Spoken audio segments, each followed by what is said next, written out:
ビルニッシュ4日目、今日は KGB 博物館とゲディミナス島へ行きます。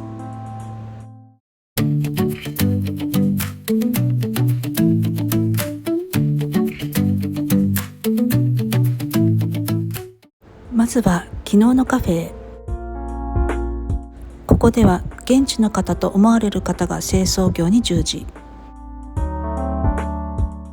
バスの電光掲示板にはビルニュスラブウクライナの文字が。この道は何度通っても心が和む。ふと電柱にこんな絵があるのを発見。今日もきびないとパンをいくつかチョイス。空気はひんやり。でも今日は外の席にしてみた。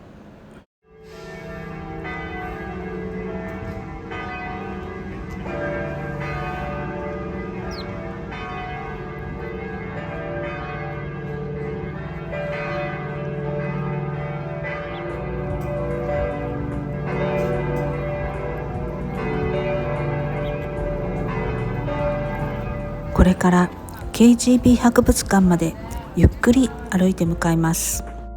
道すがら今日もかわいいお花屋さんを発見。通りすがりの公園、リトアニアの女性作家ジェマイテの銅像がある。彼女の文学的功績と社会的影響を記念している。公園の入り口には犬も飲みやすい水飲み場がある。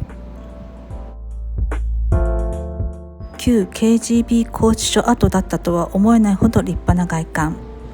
外壁には犠牲者の名前が刻まれている。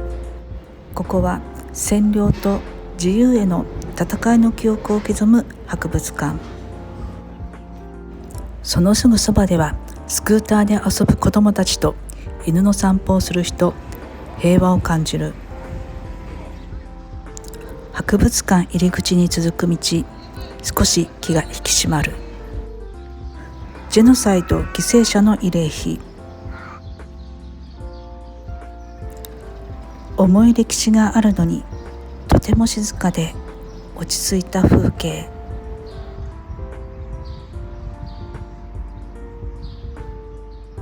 入り口に到着。プレートが忘れてはいけない記憶を語る。まずは切符を買いに。通常6ユーロの入館料。でも今日はなぜか無料。展示室を順に歩いていく。当時の服や持ち物、独立運動の記録がずらり。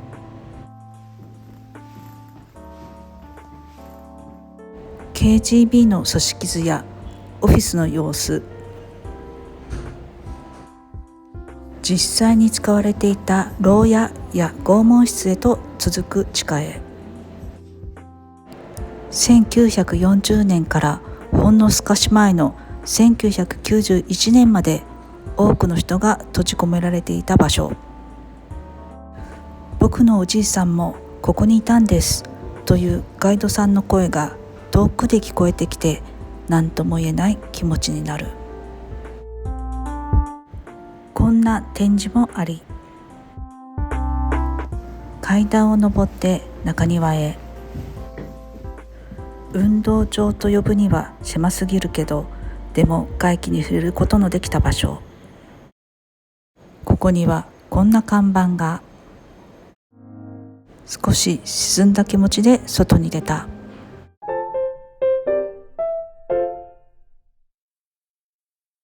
街にはこんなゼッケンをつけた人であふれていた。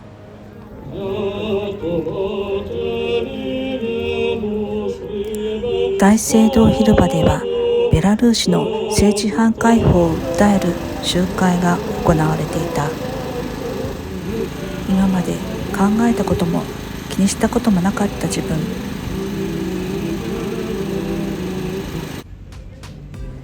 今日のメインイベント、ゲディミナス島。ここまで登っていこうと思う。ゼッケンの人たちと一緒に公園の中を歩く。ここもとても心がリフレッシュできる空間。リトアニア原産の希少な猟犬種リトアニアハンドの像。入り口はまだかなと思い始めた頃、パッと広がる素敵な風景。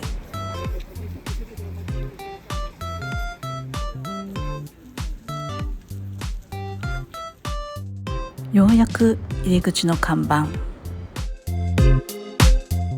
リフトもあるけど私は徒歩で。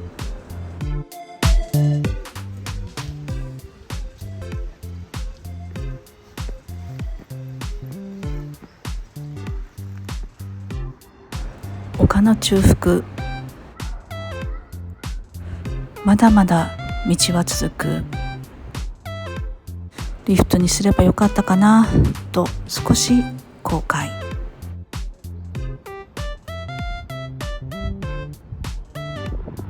それでも山頂へ到着。目の前に広がるなかなか良い景色。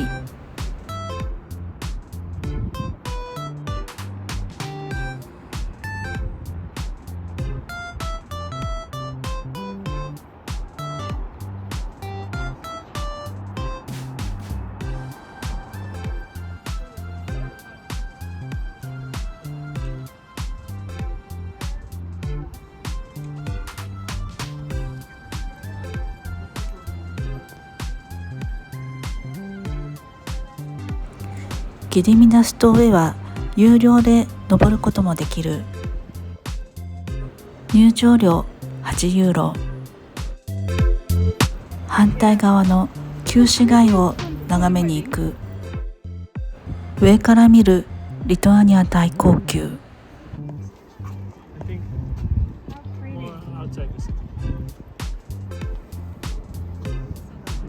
先ほど歩いた公園。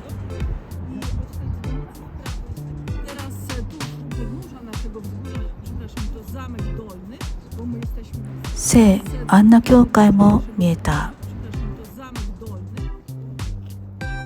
それほど遠くなさそうなところに見える3本の十字架。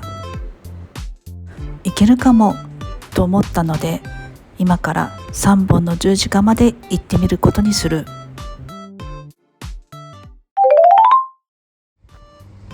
ここは3本の十字架のあるカヌル山入り口に続く道。入り口には簡単な地図やヒルパークの説明、標識もしっかりある。この階段を登っていく。深い緑に囲まれていてとてもきれい。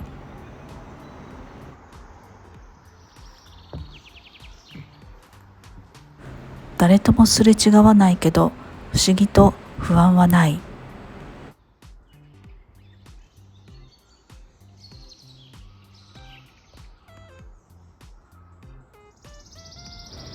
山の中腹地点。さらに登っていくと3本の十字架が静かに姿を現す。丘の上に静かに立つ3本の十字架。それは信仰と苦難、そして希望の象徴。ビリニュスの街を見下ろすこの場所に祈りと記憶が今も息づいている。この十字架は中世に殉教した修道士たちのために建てられたと言われています。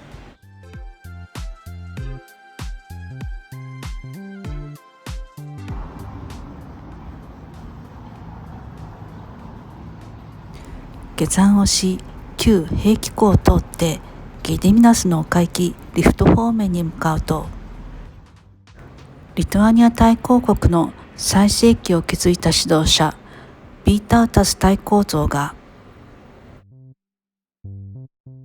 カステランの館の案内があったので行ってみることに。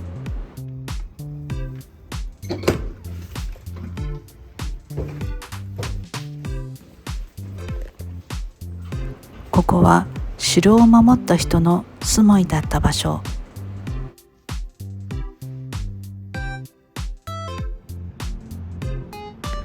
リトアニア大公宮に行ってみることに。ウェブでの情報では入場料1ユーロとあったので来てみましたが、今は16ユーロ。そこまで興味があるわけでもないので今回はパス。ホテルへ戻る途中、少し違う道を通ってみることに。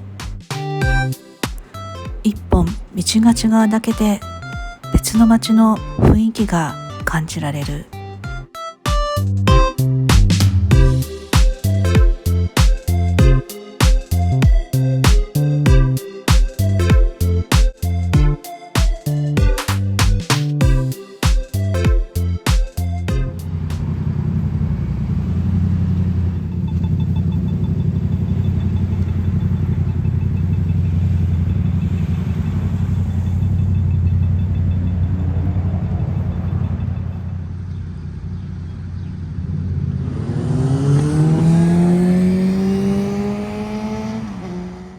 スーパーにより日本円で40円弱のアイスクリームを購入。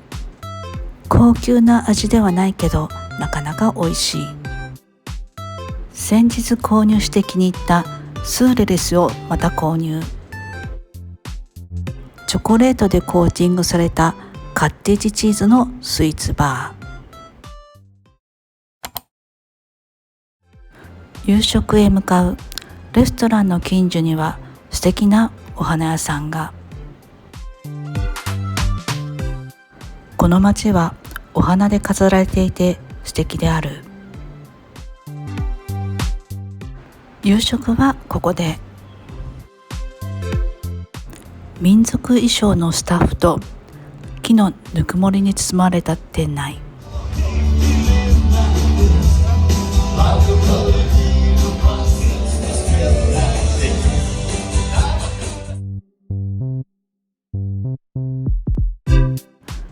魚料理と串焼きを注文。